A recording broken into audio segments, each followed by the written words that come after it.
से महलों में आते। आज रानी ने जब आता हुआ देखा, बड़े सुंदर आसन पर बिठाया, ये महाराज बैठे। महाराज ने जब देखा, आज पूछ लिया है रानी को, क्या बात है, बड़ा उदास नजर आ रही हो, कोई बात है, किसी ने कुछ कहा है? रानी ने जवाब दिया, महाराज हमसे कौन क्या कहेगा, एक चिंता है जो हमें चैन से जीने नहीं देती है। क्या बात है? महाराज बात ये है कि हमारे घर में किसी भी चीज की कमी नहीं है, अगर कमी है तो सिर्फ एक संतान की कमी है। महाराज ने एक बात कही, रानी क्या चिंता करने से व्यक्ति का दुख दूर हो सकता है? अगर चिंता करने से इंसान का दुख दूर हो जाए तो हर कोई चिंता करके अपने दुख को टाल लेगा। पागल हो जो तुम चिंता करती हो। भगवान की माया होती है सुख देना या ना देना, या दे करके छीन लेना। हमारा तुम्हारा कोई कसूर नहीं होता है।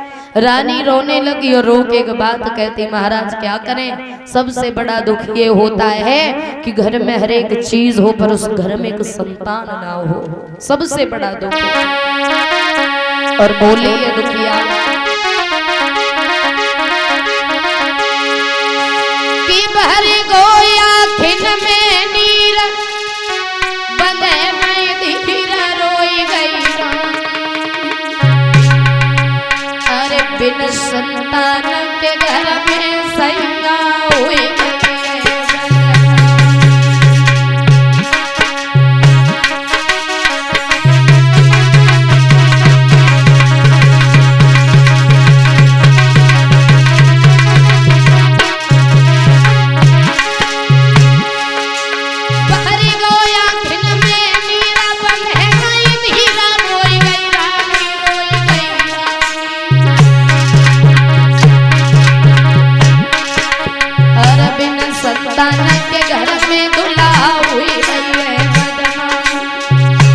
सुनो एक करे की सजाए कि सुख जमन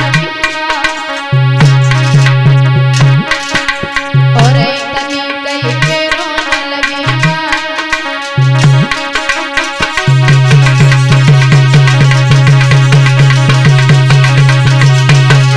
और महाराज इसी की चिंता में सब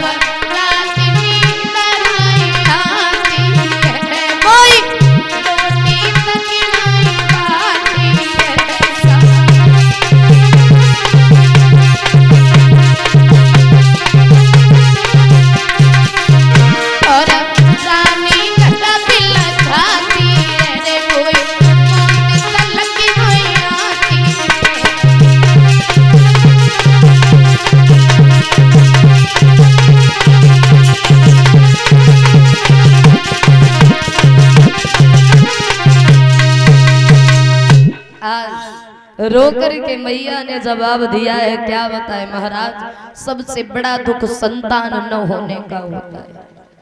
महाराज ने एक बात कही, रानी पागल हो जो चिंता करती है। चिंता नहीं बल्कि भगवान का चिंतन करो, जिस प्रभु ने दुख दिया है वो सुख भी देना जानते हैं। रानी ने एक बात कही, महाराज जब जब चिंतन करने बैठूं तब तब मन में एक ही ख्याल आता है कि भगवान ने हमारी गोदी को सूना क्यों रखा। आज समय गुजरता चला जाता है मेरे भैया। इधर महाराज कहने लगे, ऐसा करो चली जाओ बाग में थोड़ी देर सखियों के साथ में, और बाग में घूम करके आओ तो तुम्हारा मन थोड़ा बहल जाएगा। सखियों को साथ में लिया और रानी चल रही थी। और जैसे ही रानी चली जाकर के बाग में पहुंची तो उस रानी ने बाग की सुंदरता को जब देखा तो कुछ पल के लिए सारा दुख भूल गई। उस बाग को देखकर कितनी मोहित हो गई। थोड़ा समय बीत जाने के बाद में बाग में तेजी से आंधी तूफान आ गया। हाथी चिंगारने लगा, शेर दहाड़ लगाने लगा और रानी डरने लगी है। और जैसी रानी डरने लगी दोनों कानों को बंद किया और आंख बंद करके बैठ गई, आवाज लगाई, अगर इस बाग में कोई हो तो हमारी रक्षा करो। उस बाग में और तो कोई नहीं रहता था, एक दुर्मिल्क नाम का राक्षस रहता था। उसने मन में विचार किया है कि रानी तो बड़ी सुंदर है और मैं इसके साथ में छल करना चाहता हूँ, लेकिन पतिव्रता है, अगर राक्षस के भेष में गया तो श्राप दे करके भस्म कर देगी। आज महाराज उग्रसेन का रूप धारण किया उसने और महाराज का रूप धारण करके रानी के सामने जाकर के पहुंच गया और कहने लगा, रानी चिंता ना करो, देखो आ गया हूं मैं। लेकिन रानी ने समझ नहीं पाया कि मेरा पति है या फिर कोई राक्षस है। धीरे धीरे समय गुजरा, उस दुष्ट ने रानी के पतिव्रत धर्म को नष्ट कर दिया। राक्षस के रूप में जब आया तो रानी क्रोध करने लगी है, गाली देने लगी उस दुष्ट को और कहती है कि अरे तेरो जइयो सत्यानाश और ये धर्मी धर्म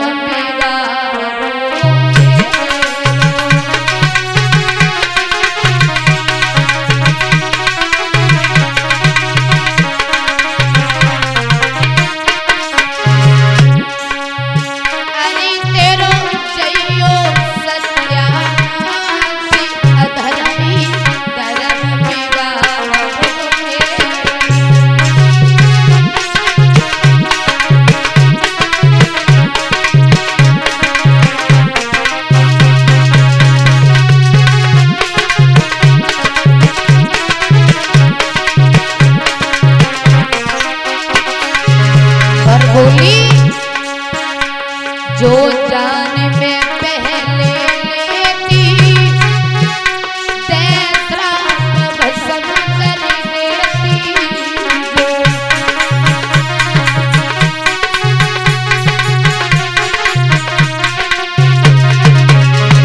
जो जान में पहले लेती तेरा भस्म कर देती।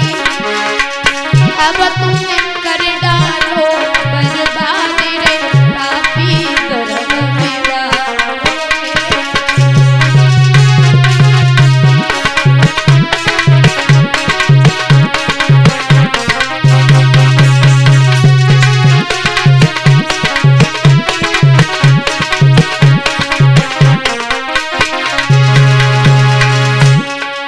अरे तेरो जइयो सत्यानाश धर्मी धर्म